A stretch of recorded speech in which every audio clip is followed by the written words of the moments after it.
Whenever we get out there to watch practice during training camp, the attention from most reporters goes straight to the wide receivers. We love talking about wide receivers here in Baltimore, and there's an interesting battle taking place in this year's camp.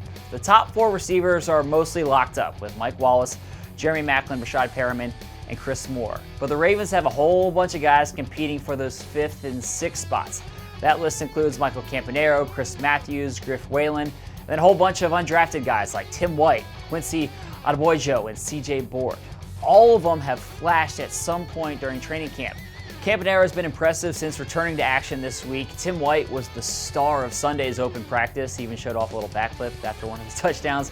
And Matthews has a ton of ability. It's a fun battle to watch. And today, wide receivers coach Bobby Ingram broke it all down after practice. I think it's just heated up. I think guys are out there every day practicing hard, and they know they have to show up every day and make a play. They have to do something to let the coaches know I'm here and I'm trying to make this team. And I always say the competition is going to sort itself out, and those preseason games go a long way in determining who makes this club. But as far as the entire room, I think everybody in there has the talent to play in the NFL.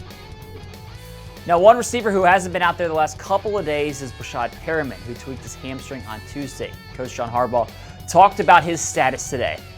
We'll continue to work on all the things that he needs to work on in terms of his body and catching and things like that. He'll get the mental work, in the ACT practices. But I would say he's had a plus camp, and hopefully it'll lead to a real good season. So we'll keep you posted on what happens with Perriman and when he gets back out there on the field. And also make sure that you're there in Annapolis on Saturday to join us for another free open practice. It gets kicked off at 6 p.m. We're going to see all of you there. That's it for me on the Final Drive today, but thanks for watching, everyone, and I'll see all of you again tomorrow.